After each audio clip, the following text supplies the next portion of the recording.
आपल्या सर्वांचं पुनश्च एकदा माझ्या यूट्यूब चॅनल हार्दिक स्वागत. राज्य सरकारी कर्मचारी पेन्शनधारक यांच्यासाठी सध्याच्या घडीची सर्वात मोठी महत्त्वाची बातमी आम्ही आज घेऊन आलेलो आहोत.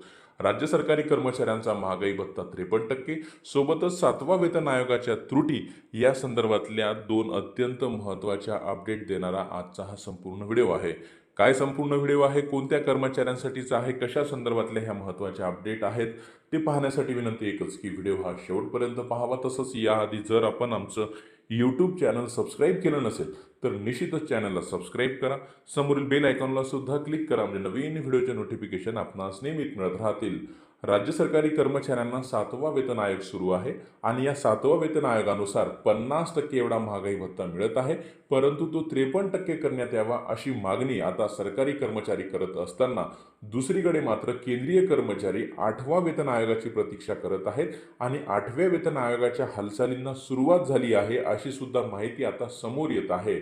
परंतु अशा परिस्थिती असताना सुद्धा राज्यातील बरेच असे सरकारी कर्मचारी आहेत, बरेच असे संवर्ग आहेत ज्यांच्या वेतनामध्ये 7व्या वेतन आयोगाच्या त्रुटी होत्या, त्या अद्याप दूर झालेल्या नाहीत आणि त्याच त्रुटीच्या अनुषंगानं मार्च 2024 अखेर राज्य शासनानं एक समिती गठीत केलेली होती आणि वेतन निवारण त्रुटी समिती ही गठीत करण्यात आलेली होती आणि या समितीला तिचा अहवाल सादर करण्यासाठी यापूर्वी 31 ऑक्टोबरपर्यंतच्या सूचना देण्यात आलेल्या होत्या, परंतु अद्यापही त्या समितीचा अहवाल शासनाकडे सादर न झाल्याने अखेर वेतन त्रुटी निवारण समिती जी आहे त्या समितीला 30 नोव्हेंबर अखेर आपला अहवाल शासनास देण्याच्या सूचना त्यामध्ये करण्यात आलेल्या होत्या. परंतु विधानसभा निवडणुका नुकत्याच पार पडलेल्या आहेत आणि मंत्रिमंडळ अजून स्थापन होणं बाकी असल्या कारणानं या वेतन त्रुटी निवारण समितीनं कोणता अहवाल शासनाकडे सादर केलेला आहे, शासन त्यावर काय भूमिका घेणार आहे, याकडे मात्र सरकारी कर्मचाऱ्यांचं लक्ष लागलेलं असणार आहे.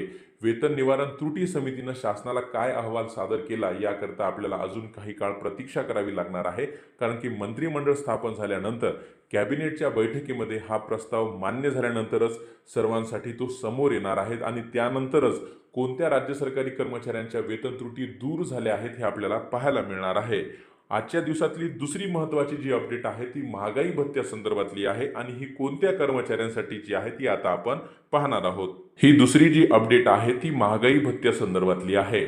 राज्यातील जे क्लास 1 अधिकारी आहेत, जे IAS अधिकारी आहेत, त्यांचा याआधीच महागाई भत्ता 50%वरनं 53% एवढा करण्यात आलेला आहे आणि त्यानंतर राज्यामध्ये विधानसभेची आचारसंहिता लागू झाली आणि त्यानंतर जो महागाई भत्ता राज्य सरकारी कर्मचाऱ्यांचा दिवाळीला किंवा तत्पूर्वी वाढणं अपेक्षित होतं तो आता पेंडिंग राहिला आहे. यासाठी आता महाराष्ट्राचं मंत्रिमंडळ स्थापन होणं गरजेचं आहे. परंतु जशी आचारसंहिता उठलेली आहे त्यानंतर महाराष्ट्र राज्यातील दुय्यम न्यायालयातील न्यायिक अधिकाऱ्यांसंदर्भातला एक निर्णय महाराष्ट्र शासनाचा विधी व न्याय विभागाचा 26 नोव्हेंबर रोजी निर्गमित झालेला आहे आणि या आदेशानुसार आता महाराष्ट्र राज्यातील दुय्यम न्यायालयातील जे न्यायिक अधिकारी आहेत, जे सेवानिवृत्त न्यायिक अधिकारी आहेत, त्यांचा आता महागाई भत्ता 1 जुलै 2024 पासून 50%वरनं 53% एवढा केलेला आहे आणि निश्चितच त्यांचा महागाई भत्ता आता वाढलेला आहे.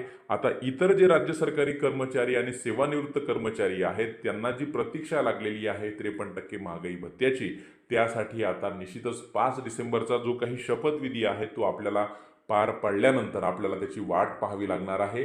असे संकेत प्राप्त होत आहे की डिसेंबर महिन्याच्या 3ऱ्या आठवड्यामध्ये महाराष्ट्र शासनाचा वित्त विभागाचा शासन निर्णय महागाई भत्ता वाढविण्यासंदर्भातला आणि थकबाकी देण्यासंदर्भातला निर्गमित होणार आहे.